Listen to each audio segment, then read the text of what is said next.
అధ్యక్ష, తమరు సమయం చెప్తే దాన్ని బట్టి 10 నిమిషాలు ఇచ్చారు ఇక్కడ. 10 నిలిపోతున్నా 10 ఏమో పవన్ కళ్యాణ్ గారు వచ్చే వరకు మాట్లాడండి. పవన్ కళ్యాణ్ గారు వచ్చే వరకు స్టార్ట్ చేయండి. ఈరోజు పక్కన పెట్టుకుని 5 పెట్టి వెళ్తారు. అధ్యక్ష, ఈరోజు పక్కన పెట్టుకుంటారు. నా అదృష్టం ఏంటంటే ఈరోజు నా పక్కన బాలకృష్ణ గారు ఉన్నారు అధ్యక్ష. కాబట్టి కొంచెం టైం ఎక్కువ ఇస్తారని నేను భావిస్తున్నాను అధ్యక్ష. అధ్యక్ష, ఇది వేరే ఇచ్చారు. గౌరవనీయులైన తమకు అట్లాగే గౌరవ సభలో ఉన్న సభ్యులకి, ఈ రాష్ట్రంలో ప్రచార మాధ్యమాల ద్వారా చూస్తున్న రాష్ట్ర ప్రజలకి ముందుగా నా నమస్కారాలు తెలియజేస్తున్నాం అధ్యక్ష.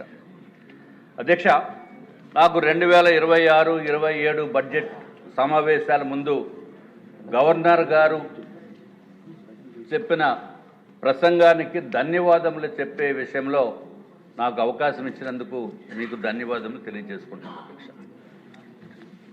అధ్యక్ష, 2019 నుంచి 2024 సంవత్సరం వరకు జగన్మోహన్ రెడ్డి గారు పరిపాలనా విధానాన్ని కూడా మనం ఒక్కసారి గుర్తు తెచ్చుకోవాల్సిన అవసరం ఉంది అధ్యక్ష. ఎందుకంటే అది చెప్పవలసిన బాధ్యత ఉంది అనే ఉద్దేశంతో వారి పైన జస్ట్ వారి విధానం గురించి కూడా చెప్పవలసిన అవసరం ఉంది అధ్యక్ష. మనము అప్పుడు ఉన్న వికృత రాక్షస పరిపాలన నుంచి మన రాష్ట్రాన్ని అత్యంత అద్భుతమైన విధానంతో అభివృద్ధి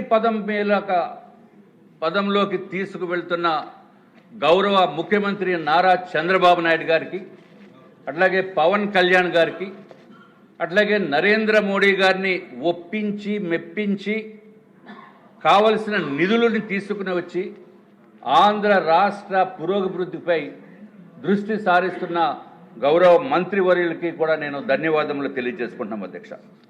అధ్యక్ష, మొన్న గవర్నర్ గారు ప్రసంగంలో ఏదైతే ప్రసంగం చేసేటప్పుడు వైఎస్ఆర్సిపి నాయకులు వారందరూ కూడా వచ్చి మనల్ని ఏ విధంగా అగౌరవపరిచారో అనేది కూడా మీరందరూ కూడా చూడటం జరిగింది అధ్యక్ష. ఇటువంటి పరిస్థితి నుంచి వారు విధానాన్ని చూసి డెఫినెట్గా భారతీయ జనతా పార్టీ తరఫున మేము దాన్ని తీవ్రంగా ఖండిస్తున్నాం అధ్యక్ష.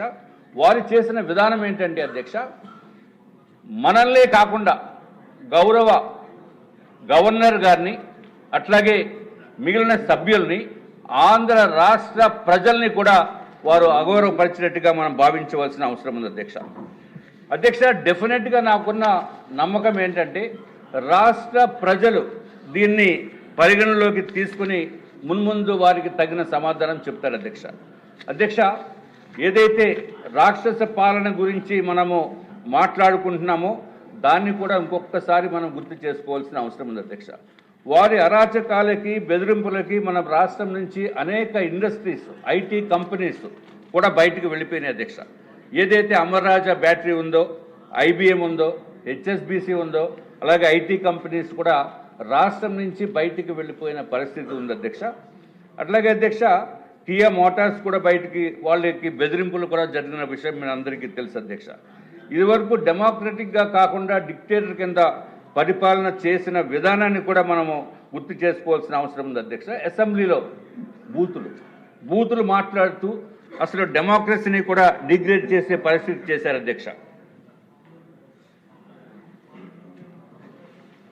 అధ్యక్ష, వారు రాష్ట్రాన్ని 3 రీజియన్స్గా విభజించి భూదందాలు, భూ కబ్జాలు, మాఫియాలతోటి రాష్ట్రాన్ని పరిపాలించారు అధ్యక్ష.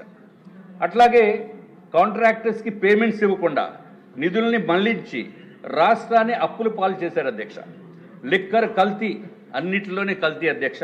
ఆఖరికి ఎంతో పవిత్రంగా భావించే తిరుమల తిరుపతి స్వామివారి లడ్డూ విషయంలో కూడా జరిగిన విషయం అందరికీ తెలుసు అధ్యక్ష.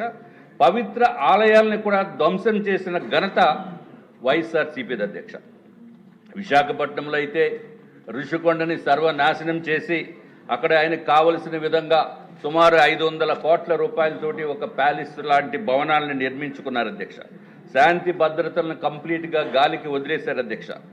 ప్రస్తుత గౌరవ ముఖ్యమంత్రి నారా చంద్రబాబు నాయుడు గారిని ఉప ముఖ్యమంత్రి వర్యులు పవన్ కళ్యాణ్ గారిని కూడా విశాఖపట్నం వచ్చినప్పుడు వారిని అడ్డుకొని ఏ విధంగా దుర్మార్గపు పనులు చేశారో అది కూడా మనం గుర్తుకు తీసుకురావాల్సిన అవసరం ఉంది అధ్యక్ష. అట్లాగే అధ్యక్ష, వారి హయాంలో ఎక్కడా కూడా ఇండస్ట్రీస్ కానీ ఐటీ కంపెనీలు కానీ కొత్తగా తెచ్చింది లేదు, శంకుస్థాపన చేసింది అసలు లేదు అధ్యక్ష.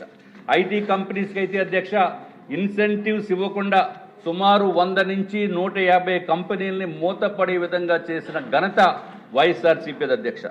వైజాగ్లో అధ్యక్ష ఏదైతే గౌరవ ముఖ్యమంత్రి గారు ఇదివరకు ఉన్న టైంలో అధ్యక్ష 2019 నుంచి 19కి ముందు అధ్యక్ష స్టార్టప్ విలేజ్ అనేది స్టార్ట్ చేసి కొత్తగా ఐటీ కంపెనీస్కి స్టార్టప్స్కి ఉపయోగపడే విధంగా చేయటం జరిగింది అధ్యక్ష.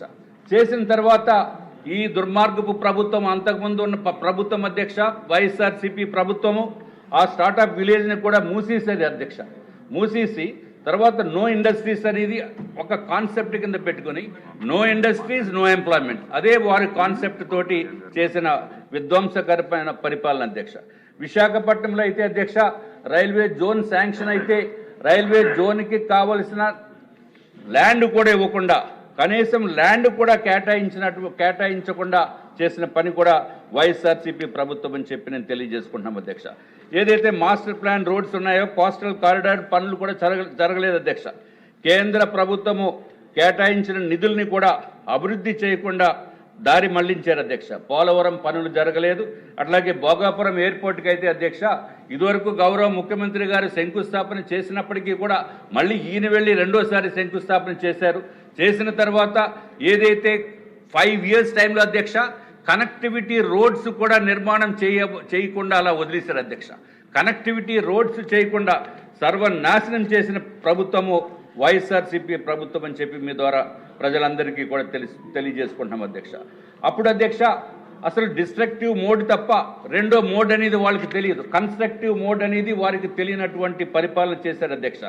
అధ్యక్ష ఇక మన కూటమి ప్రభుత్వం జూన్ 2024లో ఏర్పడిన తర్వాత మన ప్రభుత్వ విధానం ఏంటంటే అధ్యక్ష విధ్వంసం నుంచి వికాసం వైపు అధ్యక్ష, విధ్వంసం నుంచి వికాసం వైపు.